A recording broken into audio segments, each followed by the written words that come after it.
Hi everyone, welcome back to the channel with me, Kieran, talking all things Tottenham. Now from now on this channel we're going to refer to it as Speaking Spurs. I've decided to finally give it a name and I'm going to create a brand. So Speaking Spurs is the way forward. I've set up an Instagram account now for the channel. So if you head over to Instagram and search for Speaking Spurs with Kieran, give that a follow and I'll be putting stuff up there constantly. There'll be information letting you know as and when videos are going to be dropped. I'll post lineups in there. We'll do the generic like happy birthdays to the players and things. If people want shout outs, I can give you shout outs on there. It's just a good opportunity to get things spread around, and it gives you guys another heads up as well as to when the videos are going to drop, so you don't have to keep checking.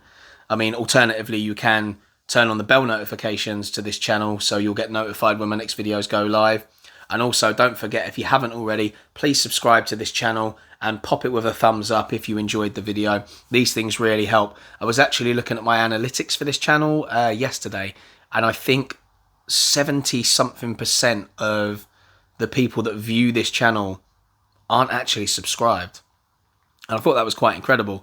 And some of those are actually regular viewers. So if you are a regular viewer, just hit subscribe. It really is a massive, massive help to me. And that's all I ask really in exchange for, watching these videos. Today we're going to be talking about the 3-1 loss to Manchester United at the Tottenham Hotspur Stadium. Our first home game in a month. Although it doesn't really feel like it now, does it? We're having a bit of a torrid time. And I said in the last video of post-match reaction against Newcastle that it seems to be whenever the teams around us drop points and we have a chance to push our way into the top four, we just fail to do it. We crumble under pressure. And although the teams around us were all gaining points this week, we failed in another way. And I think it just comes down to pressure again. It's not in terms of the chance to go into the top four. We're now crumbling under the pressure because there's very few games left. And we've really, really dented our hopes of any chance. I mean, the teams around us now are going to have to absolutely capitulate. We're now 6 points off the top four again. So if you put that into perspective, West Ham would have to lose 2 games and we would have to win every single game from now till the end of the season just to finish above them. Not to mention the fact that Everton, they play tonight. They have 2 games in hand. So after tonight, they will only have 1 game in hand. But then we play them on Friday. So we're going to have to beat them to keep them away from us. Chelsea are going to have to drop points. Liverpool are now going to have to drop points. I mean, it's very, very tight up there. You still can't say that we're not going to finish in the top 4, but it's looking increasingly unlikely. And I think this team, there's something mentally that's blocking them from being able to unlock their full potential and really push on. There's like a fear factor in there in many circumstances. So today we'll talk through the lineup, the game action, some key points, the controversy of VAR, bits about what pundits have said, post-match reaction with the press conference, the interviews with Sonny and Rodon, and a little bit about what was said from Dermot Gallagher in Ref Watch regarding the Arsenal game with Eric Lamela, because that kind of ties into what happened with McTominay.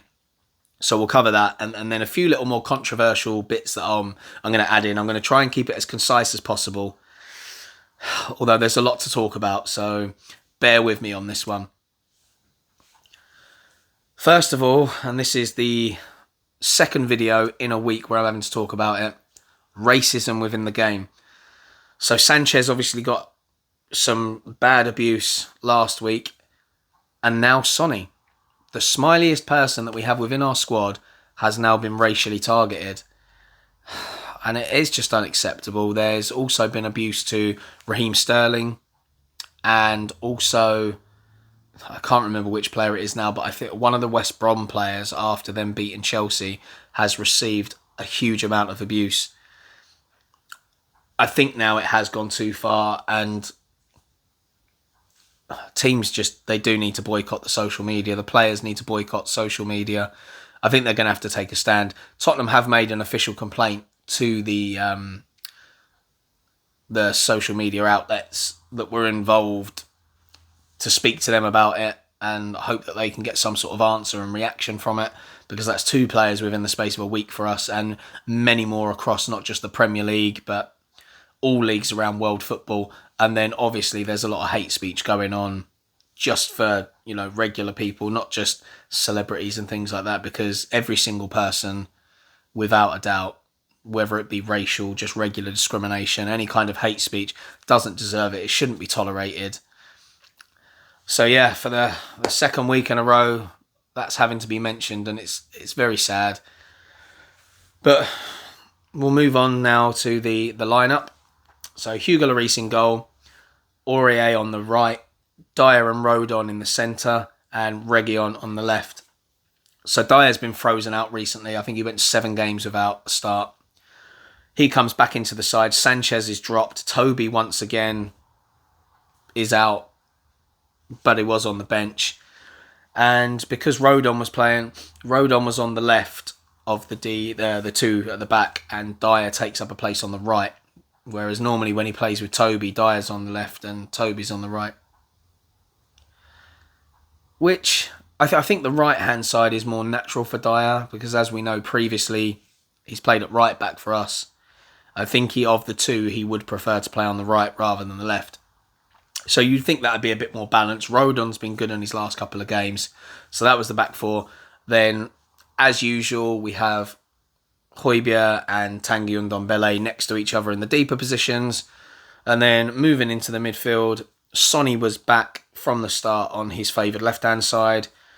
Lo Celso in the middle in that number 10 role, and Lucas Moura out on the right with Harry Kane up top on his own. So that's the lineup. And when you look at the names of the players there, you think, not too bad a lineup. Obviously, it would have been nice for Toby to be back in instead of Dyer, but at some point, Dyer's going to have to play and pick himself up. Reguilon has been pretty poor recently, but Davies was unavailable. He was injured, so it was always going to be Reguilon there. However, Tanganga, after, unfortunately, a poor display against Newcastle, he was dropped to the bench. The only problem I have with that lineup is, yes, there's talented players in there that can do the job. It's Moura on the right. We know Moura's best performances this season have come through the centre. He has said himself he prefers playing in the middle. But, Jose doesn't want to drop him because he's been important. And we'll talk about the reasons why I feel like, even though this was a good 11 to go with, it's pretty much the wrong 11 for reasons. But if we look at the bench, we had Sissoko, Lamela, Gareth Bale, Toby, Harry Winks, Joe Hart, Dele, Tanguy and Carlos Vinicius. And once again, there was no place in the squad for Steven Bergwijn. No comments on as to why, but you would think there's something going on there behind the scenes. Not really too sure, but we're not really getting anything from Spurs at the moment as to what's going on. So that's the lineup. If we move into the game, we'll just highlight some key points. So 33 minutes in, Cavani has the ball in the back of the net. The goal is disallowed. VAR intervene. They tell the referee he needs to go have a look at it. He goes over to look at the screen. Scott McTominay in the build-up. His arm comes flailing back, hits Sonny in the face.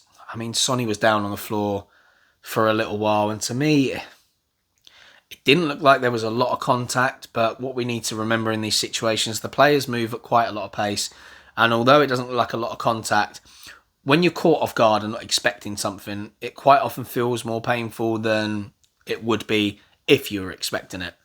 So I don't really want to comment too much on Sonny's reaction. So the goal ends up being disallowed, and VAR have said that they feel that it wasn't a natural movement within the way McTominay was running. And that's why it's been disallowed. There was no yellow card given because they've deemed that it was accidental. But it's a bit strange. How can it be accidental if it's not a natural movement? Well, I think the reasoning behind that is a lot of players, when they run, they do use their arms because they try and feel where the opposition are to try and hold them off a little bit, keep them at bay, and give them a general idea of how much space they've got and where they need to then move into. So, accidental in the terms of he didn't mean to hit him in the face. But yes, an unnatural movement because he was trying to feel for the player. And I think you can actually see when you slow it down, you can see him do this with his hand. It's almost like he's trying to reach to grab onto Sonny's arm to kind of feel him and almost pull him away. So they've deemed it as a foul in the build-up to the goal. A lot of controversy over it. VAR has caused so much controversy. We'll move on to other bits later after the action to talk about other things that tie in with it. But, so that took about, 3 minutes to clear up? And then on the 40-minute mark, we have the ball in the back of the net.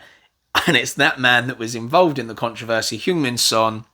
It was actually some good play from us in the build-up. It was Lo Celso that really gets the move going. He plays this nice little ball through. We break. It ends up coming to Harry Kane, who puts this beautiful flick into the path of Lucas Moura, who plays the ball square across the box to that man, Sonny, coming in at the back post. And although it looks like an easy finish, it wasn't as easy as you think, because Henderson is a very good goalkeeper and he gets across really quickly as Moura plays this pass to try and close down the angle for Sonny. And he has a very small gap in the end to put the ball through, so he needed to be very precise to get it in that gap. Sure enough, cool as he does, slots it away, and we're 1-0 to the good. And I mean, the game was sort of, it was evenish, but not in a bad way. I wouldn't say it was a terrible game. Both teams were sort of, they were in it. Man United were attacking. We were building our way into the game. So, we deserved our goal for the play that we put in there. After that, though, the game started to get scrappy. I think Man United were frustrated because obviously they'd had the disallowed goal. And they just weren't happy about it. And then for us to score so quickly, they were feeling kind of bitter. There was challenges flying in, some bookings. I mean, McTominay was already booked before the disallowed goal. Cavani ended up getting himself booked because he was in the box and Rodon stepped across him to make sure he couldn't get to the ball, shoves him to the ground, then gets in his face whilst he's down there. Completely unnecessary. But we have seen time and time again from a lot of the South American players, they are quite feisty. Guys that you want on your side, they really do battle. There's a lot of passion and hunger in there, and I think it's just the culture in general. They're very, very passionate cultures. But yeah, a little bit too much from him, so that was a booking. There was just a lot of whinging. So we go in half-time, 1-0 to the good. But Man United, in the last 15 minutes of the first half, they've been building their way into the game a bit more. And one of the criticisms I think that Ole's had of his team is the fact that it is taking them a long time to get involved in these games. I know they're winning a lot of them on the road, but they're just not starting as well as they should, and it's taking a goal to wake them up. And that's what happened here. They come out in the second half and they really put it on us. They did dominate a lot of the second half. Pogba certainly kind of lit up, and Fred had a fairly decent second half. 57 minutes in, there it is, it's 1-1.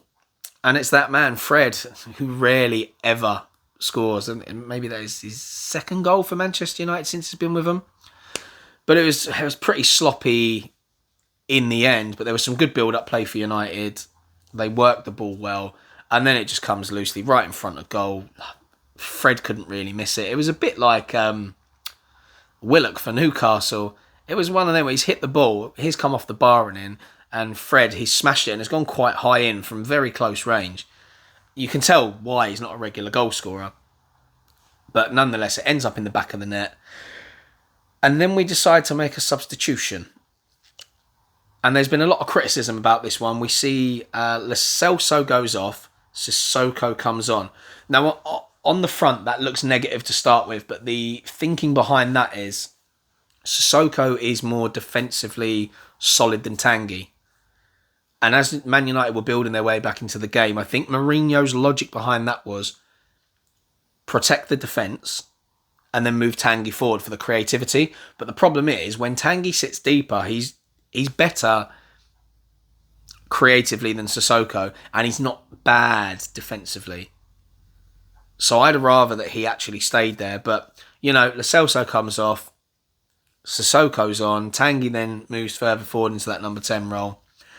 I'd have preferred maybe Lamela to have come on instead and Tanguy stayed in that deeper role rather than Sissoko. But it is what it is. Mourinho's decision. I mean, it's not really working. Man United are still dominating. 78 minutes in, Lamela finally comes on, but he comes on for Tanguy. And I just feel at this point what we needed to do is attack. What you've actually done, you've taken a forward-thinking midfielder off in Lo Celso, replaced him with a player that we know isn't very good going forward in Sissoko, and then taken off Tanguy, who is one of our most creative players, very good in possession, rarely ever loses the ball, and then put Lamela on. But you've kept Moore out on the right, and I don't know, for me it just didn't work at all. Although I will say that Tanguy, for as good as he is, I felt like when I was talking in one of the previous videos that Mourinho always wants him to give more. And I was saying that when he gets tackled, he has a habit of going down and he sort of like bumbles about and gets up, very laid back.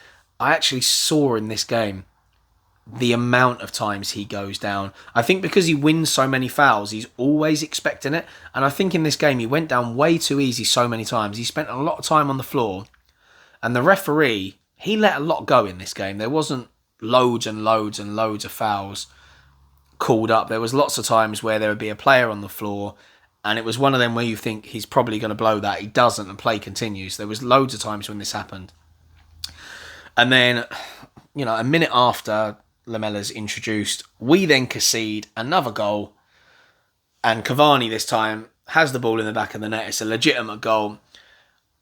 And it was a fabulous goal. It was a great ball put in by Greenwood. The movement from Cavani was excellent.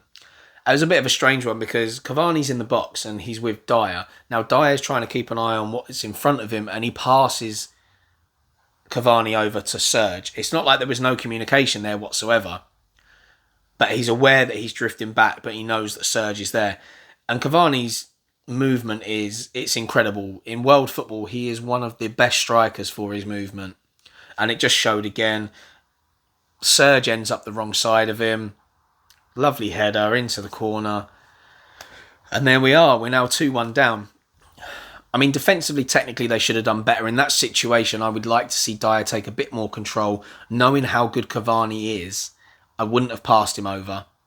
Certainly not Serge Aurier, who defensively is not the best. He's much better going forward. I also think as well, there wasn't actually any danger in front of Dyer. We had a lot of players back at the time, and most of them were over that side where the play was. So I think Dyer should have just essentially said to Tanguy, should have said to Serge Aurier, we'll sandwich him. There just needed to be better communication between the two. Dyer should have sat on his toes. Aurier should have been right up his backside and made it as difficult as possible. But there we are, 2-1 down. It's not like we didn't have chances. I think this is the frustrating thing. We've played poorly for quite a while now and had some defeats that we completely deserved. I know Man United did dominate the second half, but it's not like we didn't have our chances, and it's not that we played terrible. And I think the reason why fans are so angry is just because we've had enough of losing, and I think a lot of us have accepted that this was the killer blow in our race for the top four. So I think that's where a lot of the anger is coming from on this one. But on another day, we don't necessarily lose. We created enough chances to have won the game. I mean, Serge Aurier had a chance, but he ended up being offside. Harry Kane, once again, he hit the post in this game. Henderson did make a couple of good saves. So yeah, on another day, there is every chance that we do win the game. But Man United did dominate pretty much the whole of the second half and had it under control. So we end up with 6 minutes added time. And we concede another goal. I mean, it was just good play from Greenwood, really. He just takes Reguilon out of the game. Puts the ball in the back of the net. I mean, the guy can score with both feet. It's just disappointing. But at that point, it was the 95th minute of the game. And I don't really care about conceding that late because a draw was no good for us either, really. And to win the game, we weren't going to score 2 goals in 6 minutes to win 3-2. So, not too many complaints about the last one because there were other players out there trying to commit to go forward. It is what it is. The game as a whole wasn't the most disappointing. The fact is, we're playing Manchester United, who are in very good form, home and away at the moment. They're second in the table, and rightly so. They've sorted out a lot of their defensive frailties. Pogba's been in better form. They are good going forward, and even when they don't have that quick, pacey front three, and you put Cavani in there, his movement is so good. Like, you can't complain when you lose to Manchester United, especially at the moment with the form that they are in. I think it's just the fact that we've lost so many games recently, and we wanted a reaction. And we did get some sort of reaction. The players did try. There was a good attitude. We were playing some decent football. But it's too little too late, and it wasn't enough. I think we wanted everything. I wanted them to lay everything out on the pitch. And Jose was saying that they couldn't have done any more. They could. They definitely could have pushed more. Like, I'm not defending them. There's no two ways about it. There definitely could have been more effort from them, and we really could have pushed on. But that is 18 points that we've dropped now from leading positions. And that's not good enough. That is a lot. And also, this is now, I think, 10 defeats? It's the most defeats that Jose's ever had in a single season. The previous was 9. I think that was when he was in charge of Chelsea. And that's just unacceptable from us. I know it's been a strange season, and there are other teams performing, like West Ham, Everton, Aston Villa have had a very good go this season. But I don't care what the mentality is. With the players that we've got, this should not be something that we're struggling with. But yeah, that was the game. So let's just talk about that disallowed goal. Me personally, I don't think it's a foul. The goal should have stood. But based on what happened against Arsenal with Eric Lamela, this is the only reason why I would agree with it being a foul. It was very similar in the sense that McTominay's moving, he's flung an arm out. I think the difference with Lamela is he's got a reputation with being quite a tenacious player. And I think referees are kind of onto that now. Although he doesn't pick up many bookings or red cards. That was his first red card. But the thing is, he is very tenacious in the tackle. He gives it all. So I think that has gone against him, just his nature and personality. And that's why he picked up a booking. But on the whole, they're both doing the exact same thing. They've put an arm out to block a player off or feel where the player is. Similar situation. One gets a yellow card and a sending off. I know their logic was it was unintentional, but with Lamela's it was definitely unintentional. I think they didn't want to double punish United because the goal had been disallowed. They then didn't want to book him and send him off because there would have been even more uproar, because really it's not a foul. But if you want consistency, you have to say, because it was I just find it strange that they've said it was unintentional, but it wasn't a natural movement. So, his arm was out there intentionally, but the intent wasn't to hurt. Well, neither was Lamela's. But that cost us a man. He then gets sent off. So if you're going to go fairly and consistently, McTominay has to have a second yellow card and be sent off. And then later in the game, there's an incident where Paul Pogba, it wasn't a hand to the face, quite clearly elbows Sergio Aurier in the face. I know during the game we did actually see that Aurier was on the floor, but they didn't show us properly what happened until afterwards, which is a bit annoying because it wasn't even reviewed or looked at by VAR, and that was much worse than McTominay's. This one looked completely intentional. It definitely wasn't a natural movement, and it was a clear elbow. Like, he does it with some force. And McTominay's was just a flailing arm. I genuinely don't think McTominay's was a foul. And I don't think that Lamela's was a foul in the Arsenal game. But Pogba's one definitely was. I would rather that the United goal stands and Pogba gets sent off. I would definitely rather that, because it's fairer within the rules and makes more sense. And Pogba was more key to Man United in that game than McTominay. Pogba definitely influenced a lot of what happened in the second half. So it's one of them. It just come back to bite us in the end. And VAR has been so inconsistent and caused so many problems, with everything. Offsides, fouls, penalties, handballs, you name it. it's caused problems, and there's been more controversy in other games throughout the week. And it just becomes that talking point. It's no longer about the game. It's just become about VAR. Really, really, really disappointing. So if we move on to the post-match interviews, we'll start with Jose's. Like, he said he thought that we played well and we deserved more out of the game. Like, he doesn't think we deserved to lose. And it's one of them again where I do think we did enough to have certainly equalised and come away with a draw. But if you're not going to finish your chances, you don't deserve to be in the game. And as good as Harry Kane is, and I said it a couple of videos ago, he is going to miss some. And unfortunately, he's been missing them in the crucial moments. And that's what happened again. Didn't put the ball in the back of the net for us when he needed to. And we've been punished for it. So, yes, Jose, we did play well. We may have deserved something out of it because we were better in the first half, but they grew into it. They were better in the second half. And you can't just be a 45-minute team. You have to be good over the 90 minutes. Especially when you're playing teams that are in form, scoring points, higher up in the league. Well, yeah, that was that. What else did he say? He was obviously asked about the decision on the goal and VAR. He said he was very confused by VAR.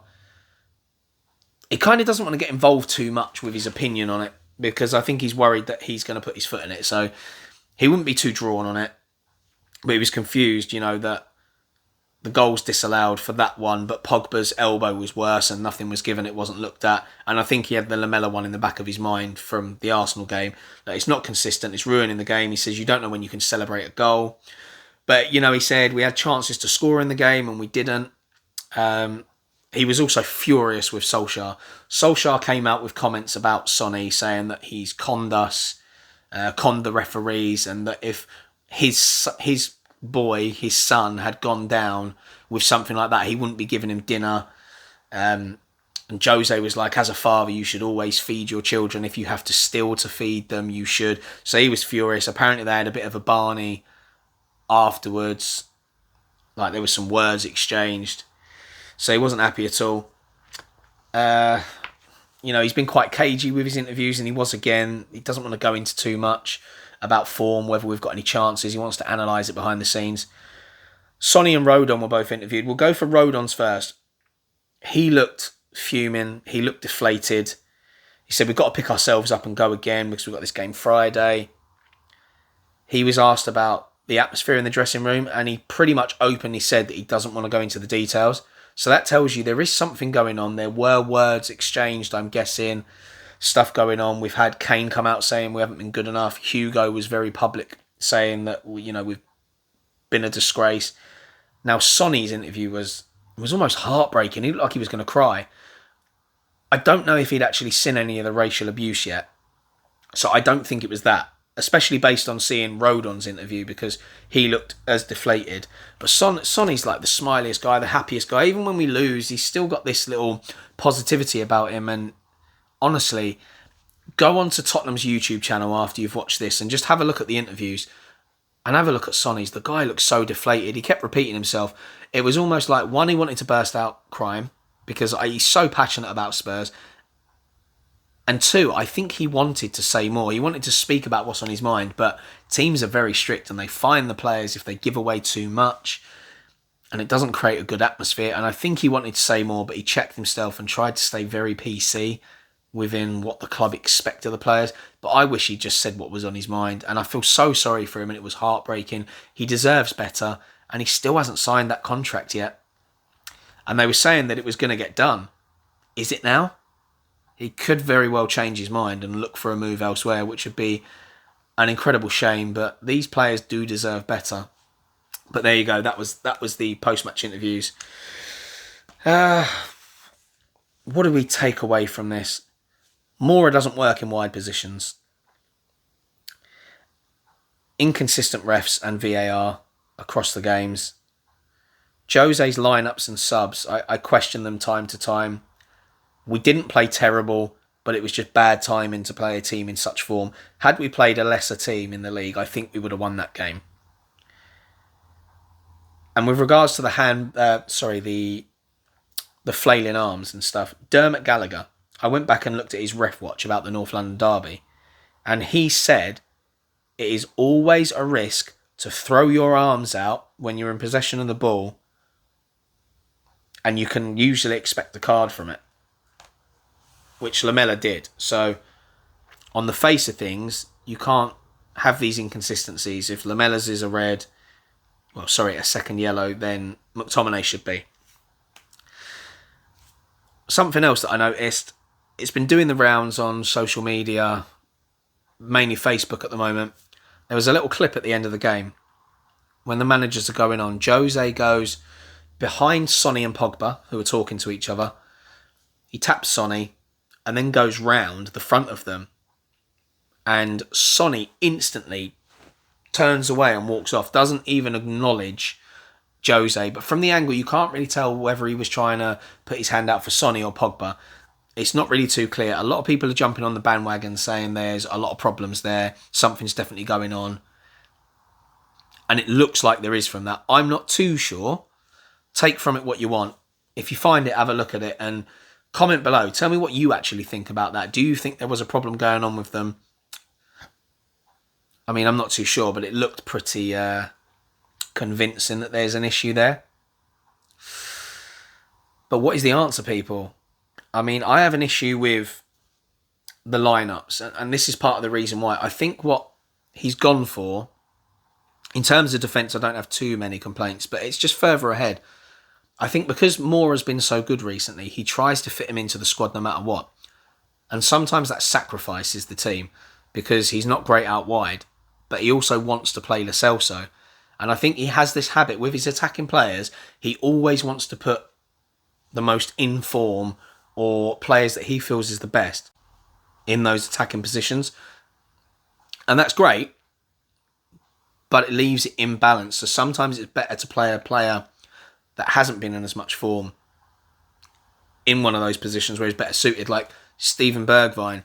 When he was out on the right, he offered us a lot of space, unselfish runs down the wide channel, which left space for Son and Kane, whereas Moura has a habit of wanting to drift inside, which actually makes it more condensed and there's less space for Son and Kane to move into. So I think in terms of that, he kind of gets the balance wrong, and his substitutions, certainly he needs to go more attacking before he goes defensive. And I think that's where he gets a few things wrong. I'm going to have to do a completely separate video on this whole Jose in, Jose out debate because I don't want to take up too much time in this video. I kind of want to leave it there. A fairly decent-ish performance, but it hasn't got us the result we were looking for. We were outplayed in the end. Do you think top four's over? Do you think any of the teams are going to drop points? I mean, let me know below. Let's get a discussion going. Let's talk to each other about this. What do we actually think as fans? At the end of the day, we're the ones paying the money. And shock horror, those of you like myself that are a season ticket holder, they're already asking for the renewals. So what do you think? They've frozen the prices, but there's a possibility we're not even going to get Europa League football at this rate. So where do you value the whole season ticket saga? A lot of fans are saying that they're not going to renew. I mean, I don't know. I'm going to renew 100%. I'm going to stand by Tottenham no matter what. But what is the answer? Do we give Mourinho what he wants and invest heavily in the summer? Or do we get rid of him now and bring in a new manager and accept that we're going to have to rebuild again? Let me know below. But that's the video for today. I will do another video as soon as the press conferences come out for the Everton game. So you could have a video on Thursday. But like many other people now, I'm back in work as of today. I actually had to get up at 5 o'clock this morning, which was a shock to the system because I'm used to getting up at 9 or 10. So it's been a few months for me. And yeah, it's going to be fun trying to fit all these videos in amongst that because they take a lot of time to do. But I'm going to make sure I put them out for you. And as I said, the Instagram channel is up now. So I'll put links and stuff to that in the description of this video. So go check it out, follow that. And also, once you're on the Instagram page, if you want to access any of the YouTube videos, on the bio on the Instagram page, there is a link to this YouTube channel, which is now Speaking Spurs. So for those of you that haven't, please subscribe to the channel. hit the video with a thumbs up, and you can turn on the bell notifications if you want. But anyway, another disappointing result for us, and we'll see where the future takes us. And as always, come on you Spurs.